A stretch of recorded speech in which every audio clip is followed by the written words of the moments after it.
Covering news where you live, this is 5 News.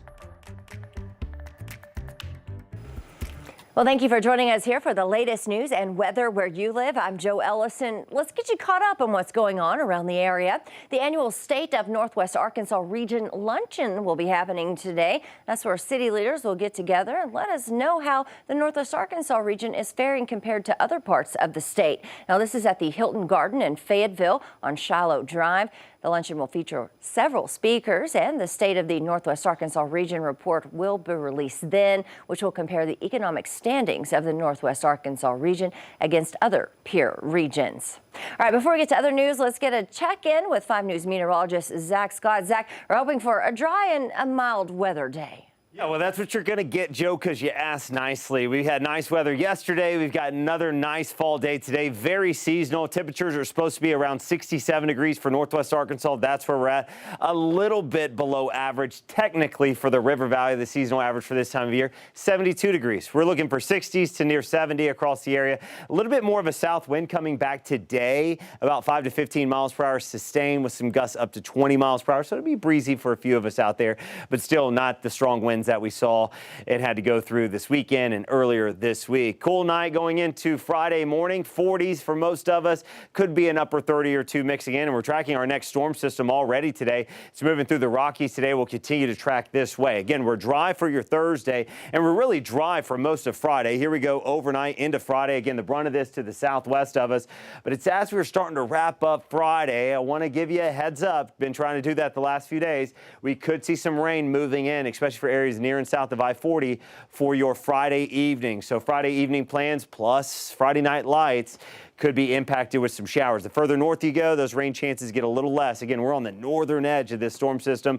We'll keep some scattered shower chances around as we go through Friday night and then into the day on Saturday. The system's pulling away, but some wraparound spotty showers will be possible to kick off the weekend. We'll continue to track out these rain chances in the coming days. Joe? All right, thanks so much, Zach. A little kindness gets you pretty far, right? All right, thanks for that. The Rogers and Lowell Chamber of Commerce is hosting its Taste of Rogers today. Now, this all starts this evening at 5 and will wrap up at 7 this evening.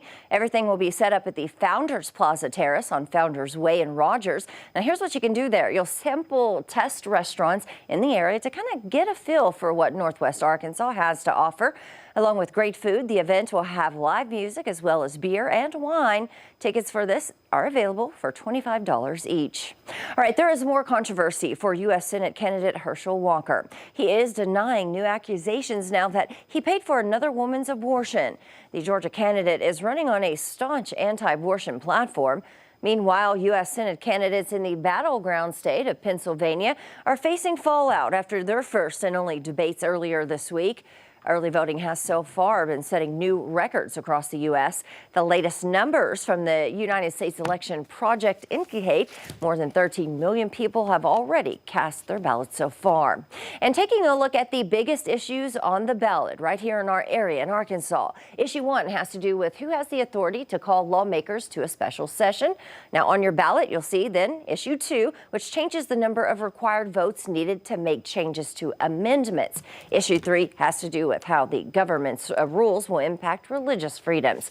Issue 4 there on your ballot. When you go to vote, you'll see that on legalization of recreational marijuana. Of course, that's just sort of a rundown of those. Go to 5newsonline.com for a deeper dive into those issues. But right now, let's go back to Issue 2 and break that one down just a bit more. What does voting yes or no mean on this issue? Take a look.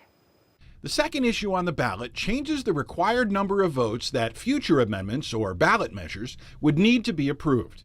Now, a bill only needs a simple majority, just over 50%, to get approval. Ballot issue number 2 would change that and make the threshold a 60% supermajority, 2/3 of everyone who votes.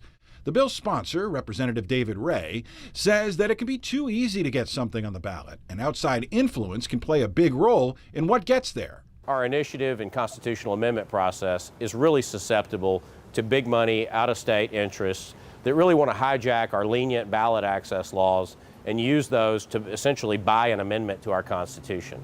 Others, like the Arkansas Public Policy Panel, say it's not quite that easy. It's incredibly hard. I mean, you have to collect over 100,000 signatures to put something on the ballot. You have to follow very specific rules and regulations that the legislature has created.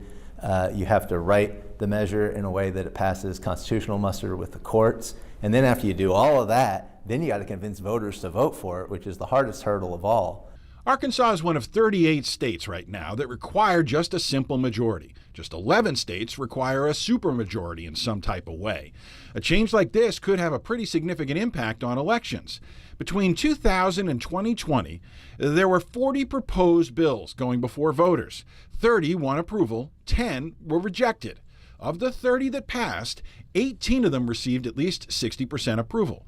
That means that 12 of the proposals in our Constitution today wouldn't have made it under the new rules. Our state Constitution is our bedrock foundational document, and we shouldn't just amend it 4, 5, 6 times every 2 years in just sort of a willy-nilly fashion. It should really only be amended when there's something closer to genuine consensus among the voters. To take that right away from citizens after 100 years is just the wrong direction for the state to move. Our state motto is Regnat Populus, where the people rule, but Issue 2 directly undermines that state motto. So when you see the issue on the ballot, a yes vote would change the required number of votes to enact ballot measures to a 60% supermajority in future elections. A no vote would keep it how it is so that a simple majority approves new laws. All right, well, that's it for us. Thank you for joining us here for the latest news and weather where you live. I'm Jo Ellison. Make sure to catch up with us again tomorrow right here for more. Have a great Thursday.